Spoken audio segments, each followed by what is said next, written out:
Sharavati pump storage ಯೋಜನೆಗೆ ರಾಜ್ಯದ ಸಾಧು ಸಂತರು ಹಾಗೂ ಅನೇಕ ಪರಿಸರ ಸಂಘಟನೆಗಳು ತೀವ್ರ ವಿರೋಧ ವ್ಯಕ್ತಪಡಿಸುತ್ತವೆ ಎಂದು ಮಾಜಿ ಉಪಮುಖ್ಯಮಂತ್ರಿ ಕೆಎಸ್ ಈಶ್ವರಪ್ಪ ತಿಳಿಸಿದರು. ಶಿವಮೊಗ್ಗದಲ್ಲಿ ಸುದ್ದಿಗೋಷ್ಠಿ ನಡೆಸಿ ಮಾತನಾಡಿದ ಅವರು, ಕೇಂದ್ರ ಸರ್ಕಾರದ ಅಧ್ಯಯನ ತಂಡವೇ ಈ ಯೋಜನೆ ಬೇಡ ಎಂದು ಸ್ಪಷ್ಟಪಡಿಸಿದೆ. ಈ ಭಾಗದ 65,000ಕ್ಕೂ ಹೆಚ್ಚು ಜನರು ಯೋಜನೆ ವಿರುದ್ಧ ಧ್ವನಿ ಎತ್ತಿದ್ದಾರೆ. ಹೀಗಿದ್ದರೂ ಸುಮಾರು 10,000 ಕೋಟಿ ರೂಪಾಯಿ ಲೂಟಿ ಮಾಡುವ ಉದ್ದೇಶದಿಂದ ಇಂಧನ ಸಚಿವ ಕೆಜೆ ಜಾರ್ಜ್ ಅವರು ಈ ಯೋಜನೆಯನ್ನು ಜಾರಿಗೆ ತರಲು ಮುಂದಾಗುತ್ತಿದ್ದಾರೆ ಎಂಬ ಅನುಮಾನ ಸಾರ್ವಜನಿಕರಲ್ಲಿ ಮೂಡಿದೆ ಎಂದು ಕಿಡಿಕಾರಿದರು. ಯೋಜನೆಗೆ ಸಂಬಂಧಿಸಿದಂತೆ ಪ್ರಶ್ನೆಗಳಿಗೆ ಉತ್ತರಿಸದಂತೆ ಸಚಿವ ಜಾರ್ಜ್ ಅವರು ಕೆಪಿಸಿ ಅಧಿಕಾರಿಗಳ ಮೇಲೆ ಒತ್ತಡ ಹೇರುತ್ತಿದ್ದಾರೆ. ಹೀಗಾಗಿಯೇ ನಾವು ನ್ಯಾಯಾಲಯದಲ್ಲಿ ಅರ್ಜಿ ಸಲ್ಲಿಸಿರುವ ವಕೀಲರ ಮುಖಾಂತರವೇ ಈ ಪ್ರಶ್ನೆಗಳಿಗೆ ಉತ್ತರ ಪಡೆಯುತ್ತೇವೆ.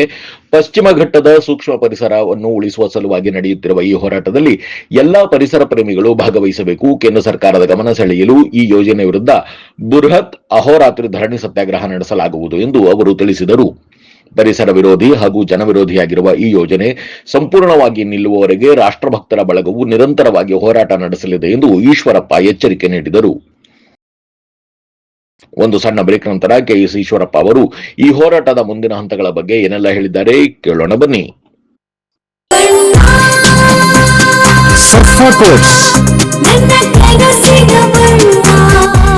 ಸರ್ಫಾ ಕೋಟ್ಸ್ ರವರ ಸುದೀರ್ಘ ಬಾಳಿಕೆಯ ಸುಂದರವೂ ಆದ ಜಲಾಧಾರಿತ ಪರಿಸರ ಸ್ನೇಹಿ ಪೇಂಟ್ಗಳನ್ನೇ ಬಳಸಿ. Sarfa luxury emulsion paint, odourless, low VOC, good for health, good for earth. Sarfa coats. Radio iodine therapy ನಿಖರವಾಗಿ ಪರಿಗಣನೆ, ನೇರ ಚಿಕಿತ್ಸೆ, ಹೈಪರ್ ಥೈರಾಯ್ಡಿಸಂ ಮತ್ತು ಥೈರಾಯ್ಡ್ ಕ್ಯಾನ್ಸರ್ಗೆ ಸೂಕ್ತ ಚಿಕಿತ್ಸೆ ಹಾಗೂ ಆರೈಕೆ ನಮ್ಮ ನಂಜಪ್ಪ ಲೈಫ್ ಕೇರ್ ನಲ್ಲಿ ಲಭ್ಯ. ಸಂಪರ್ಕಿಸಿ ನಂಜಪ್ಪ ಲೈಫ್ ಕೇರ್, ಗಾಡಿಕೊಪ್ಪ, ಸಾಗರ ರಸ್ತೆ, ಶಿವಮೊಗ್ಗ. ಮೊಬೈಲ್ ಸಂಖ್ಯೆ 9686269090. Looking for a little joy in every bite? Dairy Fresh Ice Creams brings you 50 plus natural flavors with no added colors and the real taste of fresh fruits. Made with goodness from the Malenadu region. Dairy Fresh Ice Creams, a little joy for all.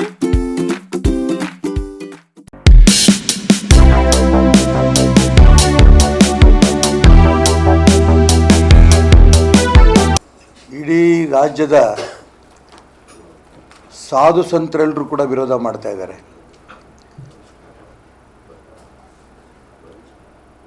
ಜೊತೆಗೆ ಅನೇಕ ಪರಿಸರ ಸಂಘಟನೆಗಳು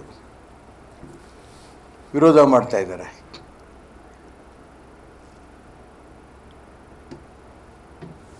ಕೇಂದ್ರ ಸರ್ಕಾರದಿಂದ ಬಂದಂಥ ಸಮಿತಿ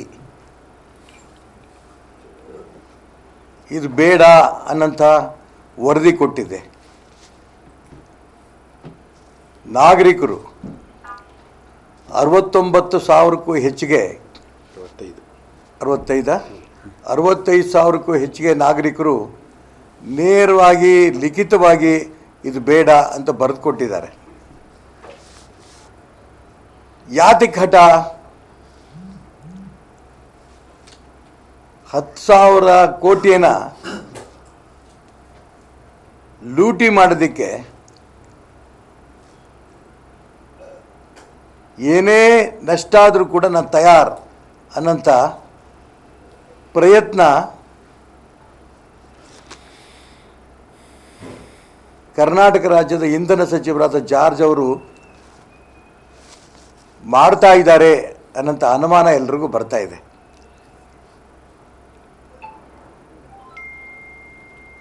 ಈಗಾಗಲೇ KPC ಅವರಿಗೆ ತುಂಬ ಸ್ಪಷ್ಟವಾಗಿ ಹೈಕೋರ್ಟ್ನಲ್ಲಿ ಒಂದು ರೀತಿ ಛೀಮಾರಿ ಆಗಿದೆ. ಜೂನ್ 10ನೇ ತಾರೀಕು ಇದ್ರ ಬಗ್ಗೆ ವಿವರವಾಗಿ ಬನ್ನಿ, ಅಲ್ಲಿ ತನಕ ಏನೂ ಒಂದು ಹೆಜ್ಜೆನೂ ಮುಂದಿಡಬೇಡಿ ಅನ್ನೋಂಥ ಮಾತನ್ನು ಹೇಳಿರ್ಬೇಕಾದ್ರೆ ಕೋರ್ಟ್ಗೂ ಕೂಡ ತುಂಬ ಸ್ಪಷ್ಟವಾಗಿ ಮನವರಿಕೆ ಆಗ್ತಾ ಇದೆ ಈ ಯೋಜನೆ ಒಳ್ಳೆಯದಲ್ಲ ಅಂತ. ಹಾಗಾಗಿ ಈಗಾಗಲೇ ಪೂರ್ಣ ವಿವರವನ್ನು ಶ್ರೀಯುತ ಕುಮಾರಸ್ವಾಮಿಯವರು, ಶ್ರೀಯುತ ಶ್ರೀಪತಿಯವರು ಮತ್ತು ಶ್ರೀಕಾಂತ್ ಅವರು ತುಂಬ ಸ್ಪಷ್ಟವಾಗಿ ಹೇಳಿದ್ದಾರೆ. ನಾನು ಇನ್ನು ವಿವರಕ್ಕೆ ಹೋಗಲ್ಲ. 24ನೇ ತಾರೀಕಿನ ಕಾರ್ಯಕ್ರಮ ಇದು ರಾಜ್ಯ ಸರ್ಕಾರದ ಮೇಲೆ ಒತ್ತಡ ತರೋದಕ್ಕೆ ಕೇಂದ್ರ ಸರ್ಕಾರ ಇದನ್ನು ಗಮನಿಸಬೇಕು ಅನ್ನೋದಕ್ಕೋಸ್ಕರ ಅಹೋರಾತ್ರಿ ಧರಣಿ. ಎಲ್ಲ ಸಂಘ ಸಂಸ್ಥೆಗಳು ಕೂಡ ತಮ್ಮ ಬ್ಯಾನರ್ಗಳು ತರಬೇಕು. ಅಹೋರಾತ್ರಿ ಧರಣಿ ಸಂದರ್ಭದಲ್ಲಿ ಅವ್ರ ಬ್ಯಾನರ್ಗಳು ಹಾಕ್ಕೋಬೇಕು, ಧರಣಿ ಕೂರಬೇಕು ಮತ್ತು ಬಹಳ ಮುಖ್ಯ, ಅತಿ ಹೆಚ್ಚು ಪರಿಸರವಾದಿಗಳು ಪಶ್ಚಿಮ ಘಟ್ಟ ಉಳಿಬೇಕು ಅನ್ನೋಂಥ ಅಪೇಕ್ಷೆ ಪಡೋರು ಈ ಒಂದು ಕಾರ್ಯಕ್ರಮದಲ್ಲಿ ಭಾಗವಹಿಸಬೇಕು. ಇದು ನನ್ನ ಪ್ರಾರ್ಥನೆ. ಆದರೆ ತುಂಬ ನನಗೆ ಆಶ್ಚರ್ಯ ಮತ್ತು ನೋವು ತಂದಿರೋದು ಅಂದರೆ ರಾಜ್ಯ ಸರ್ಕಾರ KPC ಅಧಿಕಾರಿಗಳ ಮೇಲೆ ಒತ್ತಡ ತಂದಿರೋದು. ಯಾವ ಕಾರಣಕ್ಕೂ ಕೂಡ ಇವರೆಲ್ಲ ಎಕ್ಸ್ಪರ್ಟ್ಸು, ಏನೇನು ಅನ್ಯಾಯ ಆಗುತ್ತೆ ಅನ್ನೋಂಥದಕ್ಕೆ 32 ಅಂಶಗಳನ್ನು ಇಟ್ಟು ಇದಕ್ಕೆ ಈ ಪ್ರಶ್ನೆಗಳಿಗೆ ಉತ್ತರ ಕೊಡಿ ಅಂತ ರೈಟಿಂಗಲ್ಲಿ ಕೊಟ್ಟಿದ್ದಾರೆ. ಆದರೆ ನಿನ್ನೆ KPC ಅಧಿಕಾರಿಗಳೇ ಮಾತಾಡ್ತಿದ್ದಾರೆ ಮೊಬೈಲಲ್ಲಿ ಅಂತ ಅಂದ್ಕೊಂಡು ಯಾವ ಕಾರಣಕ್ಕೂ ಕೂಡ ಉತ್ತರ ಕೊಡಬೇಡಿ ಅನ್ನೋಂಥದ್ದನ್ನು ಅವ್ರು ಹೇಳಿದ್ದು ನಂಗೆ ತುಂಬ ನೋವಾಗಿದೆ. ಯಾರು ನೀವು ಮಾತಾಡ್ತಿರೋದು ಅಂತ ನಾನು ಕೇಳ್ತಿದ್ದಂಗೆ ತಕ್ಷಣ ಮೊಬೈಲ್ ಸ್ವಿಚ್ ಆಫ್ ಮಾಡಿದ್ರು. ಅಂದರೆ ಅಧಿಕಾರಿಗಳ ಮೇಲೆ ಜಾರ್ಜ್ ಅವರು ಒತ್ತಡ ಜಾಸ್ತಿ ಆಗಿದೆ. ಅದಕ್ಕೋಸ್ಕರ ಯಾವುದೇ ಕಾರಣಕ್ಕೂ ಕೂಡ ಉತ್ತರ ಕೊಡಬೇಡಿ, ಇದು ಅವರ ಅಪೇಕ್ಷೆ. ಆದರೆ ಈಗಾಗಲೇ ಶಿವಮೊಗ್ಗದ ಮನೋಹರ್ ಸೇರಿ 3 ಜನ ಹೈಕೋರ್ಟಲ್ಲಿ ಈಗಾಗಲೇ ಅರ್ಜಿ ಹಾಕಿದ್ದಾರೆ. ಸ್ಟೇ ಕೊಟ್ಟಿದೆ ಕೋರ್ಟು. ಅವರೆಲ್ಲ ವಕೀಲರಿಗೆ ಏನೇನು ಅಂಶಗಳನ್ನು ಕೊಡಬೇಕು ಎಲ್ಲ ಅಂಶಗಳನ್ನು ಕೂಡ ಕೊಟ್ಟಿದ್ದಾರೆ. ನಾವು ಇವತ್ತೇನು 32 ಪ್ರಶ್ನೆಗಳನ್ನ KPCನವರಿಗೆ ಅಧಿಕಾರಿಗಳು ಕೇಳಿದ್ದೀವಿ, ಅವ್ರಿಗೆ ಈಗ ಕೊಡಲ್ಲ ಅನ್ನೋಂಥ ರೂಪದಾಗ ಬಂದಿದ್ದಾರೆ. ಅದನ್ನು ಈ 3 ಜನ ಯಾರು IPL ಹಾಕಿದ್ದಾರೆ ಅವ್ರ ಮುಖಾಂತರ ಆ ಪ್ರಶ್ನೆಗಳನ್ನು ಸಂಬಂಧಪಟ್ಟ ವಕೀಲರ ಮುಖಾಂತರ ಕೋರ್ಟಲ್ಲಿ ನಾವು ಪ್ರಶ್ನೆಗಳು ಮಾಡಿಸ್ತೇವೆ. ಮತ್ತೊಮ್ಮೆ ರಾಜ್ಯ ಸರ್ಕಾರಕ್ಕೆ ಛೀಮಾರಿ ಹಾಕಂಥ ಪರಿಸ್ಥಿತಿ ಬರುತ್ತೆ.